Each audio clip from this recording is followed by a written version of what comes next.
لاہور کے مضافاتی علاقے میں ایک متوسط طبقے کا گھرانہ رہتا تھا۔ والد محمد اقبال ایک پرائیویٹ کمپنی میں کلرک تھے، جنہوں نے زندگی بھر محنت کر کے ایک کنال زمین اور ایک چھوٹا سا مکان خریدا تھا۔ ان کے دو بیٹے تھے، کامران اور عمران۔ کامران بڑا بیٹا 35 سال کی عمر میں اپنی چھوٹی موٹی دکان چلاتا تھا، شادی شدہ تھا اور 3 بچوں کا باپ تھا۔ اس کی طبیعت میں جلد بازی اور لالچ پایا جاتا تھا، وہ ہمیشہ دولت کے تیز حصول کے خواب دیکھتا رہتا۔ عمران چھوٹا بیٹا 30 سال کا نوجوان تھا جو ایک پرائیویٹ اسکول میں استاد تھا۔ وہ نرم دل اور صابر تھا، ابھی اس کی شادی نہیں ہوئی تھی۔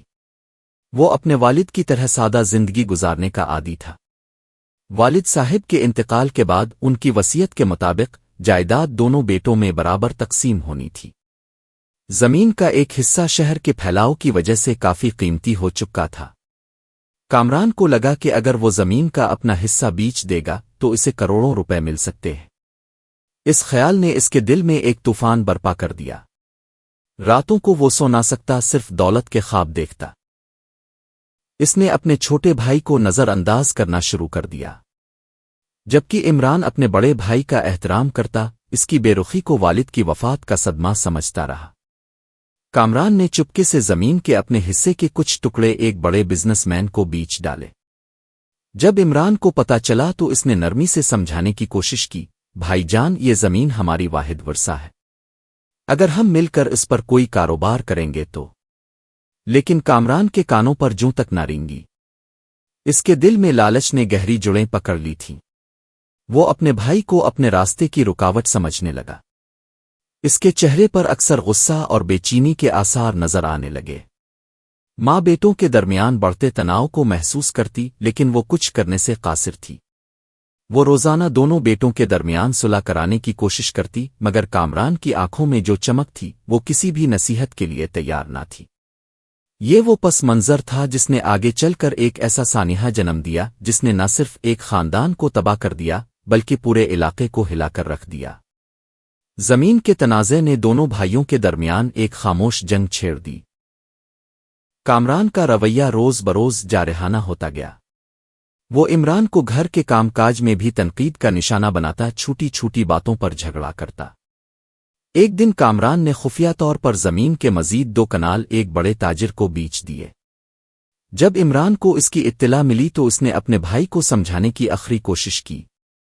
عمران بھائی جان، یہ زمین ہماری مشترکہ ملکیت ہے، آپ اکیلے فیصلہ نہیں کر سکتے۔ کامران چیخ کر، تمہیں کیا حق پہنچتا ہے مجھے روکنے کا؟ میں جو چاہوں کر سکتا ہوں۔ عمران کی آنکھوں میں آنسو آ گئے۔ وہ سمجھ نہیں پا رہا تھا کہ اس کا اپنا بھائی اس کے ساتھ ایسا سلوک کیوں کر رہا ہے۔ ماں نے دونوں بیٹوں کے درمیان بڑھتے کشمکش کو دیکھ کر صلح کرانے کی کوشش کی۔ ماں، بیٹا، یہ زمین تمہارے باپ کی محنت کی کمائی ہے، تم دونوں بھائی مل کر اس سے فائدہ اٹھاؤ۔ لیکن کامران نے اپنی ماں کی بات بھی نہ سنی۔ اس نے اپنے بھائی کو دھمکی آمیز پیغامات بھیجنا شروع کر دیے۔ کامران کا پیغام، اگر تم نے زمین کا دعویٰ نہ چھوڑا تو تمہیں معلوم ہو جائے گا کہ میں کیا کر سکتا ہوں۔ عمران نے ان دھمکیوں کو نظر انداز کر دیا، لیکن اس کی بیوی نے پولیس میں شکایت درج کرانے پر اصرار کیا۔ عمران کی بیوی، تمہیں قانونی چارہ جوئی کرنی چاہیے، یہ تمہارا حق ہے۔ عمران، لیکن وہ میرا بھائی ہے، میں اس کے خلاف کیسے جا سکتا ہوں؟ بیوی، جب وہ تمہارے ساتھ بھائی جیسا سلوک نہیں کر رہا تو تم کیوں اسے بھائی سمجھ رہے ہو؟ آخرکار عمران نے اپنے بھائی کے خلاف قانونی چارہ جوئی کا فیصلہ کیا۔ اس نے زمین کی غیر قانونی فروخت کے خلاف عدالت میں درخواست دائر کر دی۔ جب کامران کو عدالت سے سماعت کا نوٹس ملا تو اس کا غصہ 7ویں آسمان پر پہنچ گیا۔ اس نے اپنے دوستوں کے ساتھ مل کر ایک منصوبہ بنایا۔ کامران اپنے دوستوں سے، اگر یہ عمران زندہ رہا تو ہم سب جیل جا سکتے ہیں، ہمیں اس مسئلے کو ہمیشہ کے لیے ختم کرنا ہوگا۔ اس کے دوستوں نے اس کے منصوبے کی حمایت کی۔ انہوں نے عمران کو گھات لگانا شروع کر دیا۔ ماں کی آنکھوں میں نیند اڑ چکی تھی۔ وہ دونوں بیٹوں کے درمیان بڑھتے تناؤ کو دیکھ کر روزانہ دعائیں مانگتی۔ ماں دعا کرتے ہوئے، اے اللہ، میرے بیٹوں کے دلوں میں محبت ڈال دے۔ انہیں لالچ سے بچا، لیکن قسمت کو کچھ اور ہی منظور تھا۔ ایک شام جب عمران مسجد سے واپس آ رہا تھا، کامران اور اس کے دوستوں نے اسے گھیر لیا۔ کامران، آج ہم تمہارے ساتھ حساب چکتا کر رہے ہیں۔ عمران نے اپنے بھائی کی آنکھوں میں نفرت دیکھی۔ وہ سمجھ گیا کہ اب کوئی راہ فرار نہیں ہے۔ عمران بھائی جان، اللہ کا خوف کرو، میں تمہارا بھائی ہوں۔ لیکن کامران کے کانوں پر جوں تک نہ رینگی۔ اس نے چاقو نکالا اور اپنے ہی خون کے پیاسے ہو گیا۔ کامران، تم نے میری زندگی اجیرن کر دی تھی، اب میں تمہیں ہمیشہ کے لیے چین سے سو جانے دوں گا۔ اور پھر اس نے اپنے ہی بھائی پر وار کر دیا۔ عمران کی چیخ گلیوں میں گونج گئی، خون کی ندیاں بہہ نکلے۔ کامران اور اس کے دوستوں نے موقع سے فائدہ اٹھاتے ہوئے فرار ہونے کی کوشش کی، لیکن محلے داروں نے انہیں پکڑ لیا۔ محلے دار، یہ دیکھو، بھائی نے اپنے ہی بھائی کو قتل کر دیا۔ پولیس نے کامران اور اس کے ساتھیوں کو گرفتار کر لیا۔ عمران کو فوراً ہسپتال لے جایا گیا، لیکن وہ راستے ہی میں دم توڑ گیا۔ ماں کی چیخیں آسمان تک پہنچ گئیں۔ اس نے اپنے دونوں بیٹوں کو ایک ہی رات میں کھو دیا، ایک قتل ہو گیا، دوسرا قاتل بنا۔ ماں رونے پیٹنے لگی، میرے دونوں لال چل بسے، اے اللہ، مجھے بھی اٹھا لے۔ عدالت نے کامران کو عمر قید کی سزا سنائی۔ جیل میں اسے اپنے کیے پر شدید پچھتاوا ہوا۔ کامران، جیل میں میں نے اپنے ہی بھائی کو کیوں مارا؟ صرف چند ٹکڑے زمین کے لیے۔ لیکن اب پچھتانے سے کیا فائدہ؟ عمران واپس نہیں آ سکتا تھا۔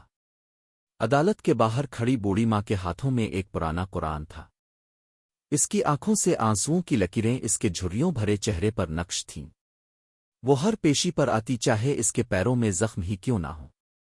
پولیس اسٹیشن کے باہر وہ ہر جمعرات کو بیٹھ جاتی، ایک چھوٹی سی پلاسٹک کی کرسی پر جسے وہ اپنے ساتھ لے آتی۔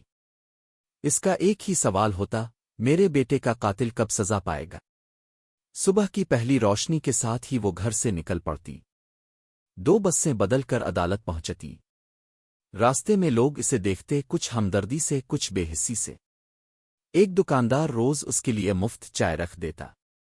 عدالت کے کمرے نمبر 4 کی دیوار پر لگے ہوئے گھڑیال نے مہینوں گزرتے دیکھے۔ ہر سماعت پر وہی کاغذات، وہی تاخیریں۔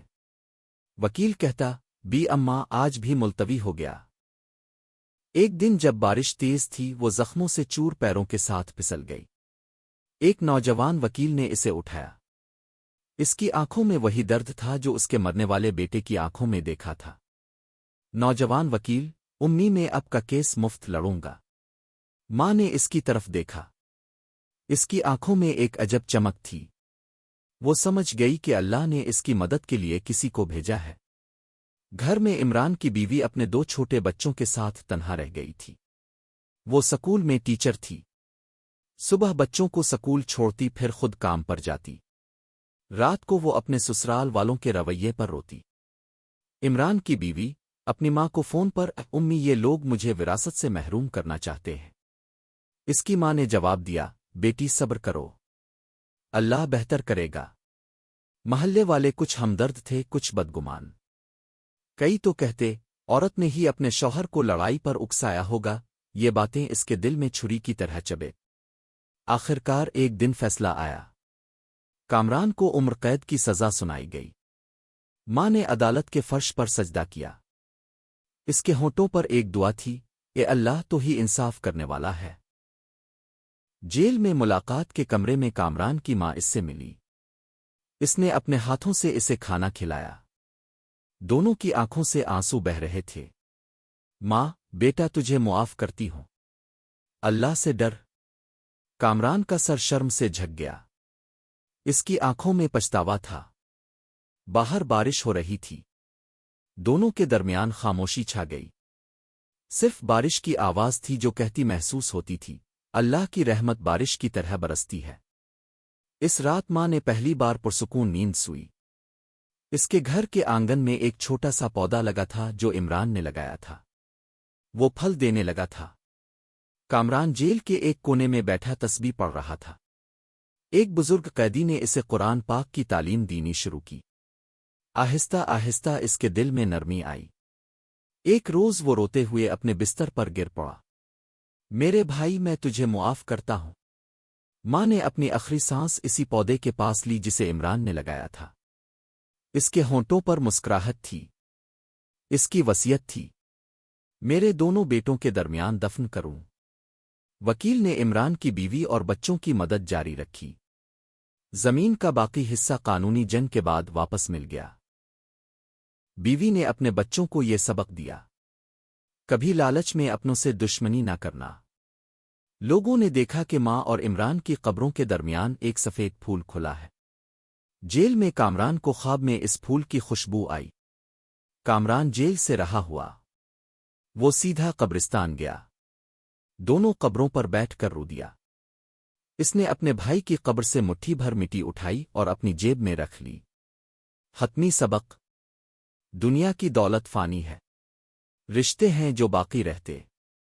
اللہ کی تقسیم پر راضی رہو، ورنہ عمران کی طرح کھو جاؤ گے اور کامران کی طرح پچھتاؤ گے۔ اے اللہ، ہمیں دنیا کے لالچ سے بچا اور اپنے رزق پر قناعت کی توفیق دے۔ ہمارے خاندانوں میں محبت اور اتحاد قائم رکھ، آمین۔ حدیث مبارکہ: تم میں سے کوئی اس وقت تک مومن نہیں ہو سکتا جب تک کہ اپنے بھائی کے لیے وہی پسند نہ کرے جو اپنے لیے پسند کرتا ہے۔ بخاری۔ یہ کہانی ہمیں یہ سبق دیتی ہے کہ دنیا کی تھوڑی سی دولت کے لیے اگر ہم اپنوں کو کھو دیں تو پھر یہ دولت بھی ہمارے لیے عذاب بن جائے گی۔ اللہ ہمیں سمجھ عطا فرمائے۔